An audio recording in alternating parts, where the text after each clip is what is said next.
How's it going, guys? Medium difficulty question, radiology. 18-year-old dude, he had blunt force trauma to his abdomen, and we do a contrast CT appropriately that must have shown something because he's had some follow-up studies done. And we'll talk about this as we move through. So what's most likely to be seen? Should I say angiodysplasia is wrong?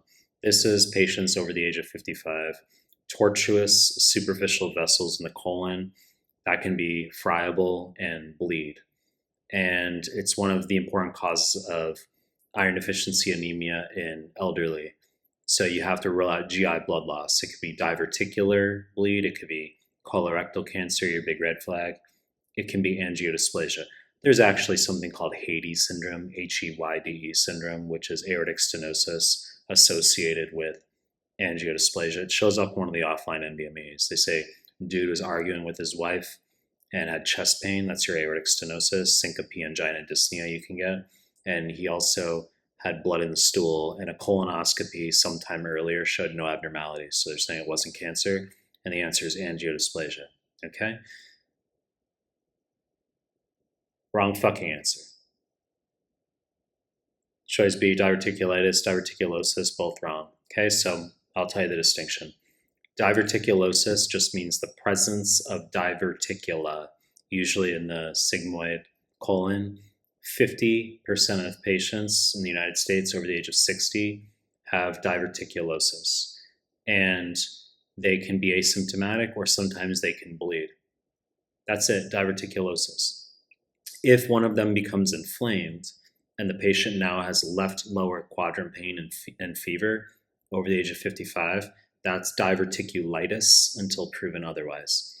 And for 2CK3, you're going to do a contrast CT of the abdomen to diagnose and give IV antibiotics. You are not going to scope acutely. You can cause perforation, but when the condition ameliorates / the patient convalesces, you will schedule a follow-up colonoscopy months later to rule out malignancy.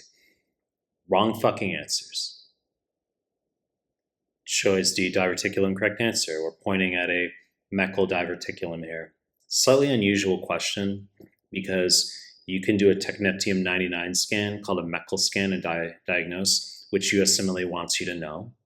Okay, so we don't really do a barium fluoroscopic study, but regardless, it's what we gave you here, and there's clearly this outpouching.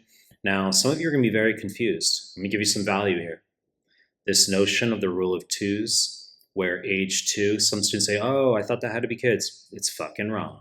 Okay, there's an NBME question offline where they give you Meckel diverticulum in a 19-year-old. And I've had innumerable students get the question wrong, thinking it has to be a 2-year-old. It's fucking nonsense, okay? So the rule of twos, throw away age 2, and you can remember usually 2 feet from the ileocecal valve.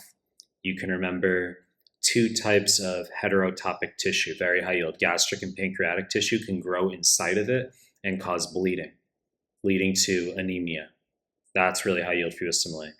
The Meckel diverticulum, it's a true diverticulum, contains all the layers of the bowel, mucosa, submucosa, muscularis propria, and it's a remnant of the vitelline duct, which connects the fetal intestine to the yolk sac during embryologic development.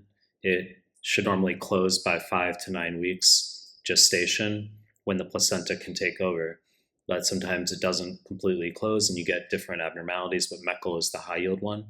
Okay, so let's just, and of course, just to contrast it with Zenker diverticulum up at the cricopharyngeus region in the esophagus, that's a false diverticulum.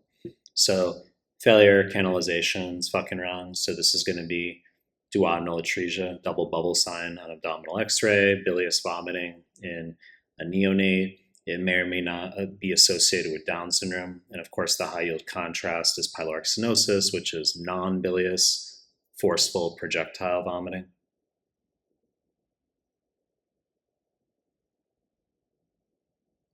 Wrong fucking answer.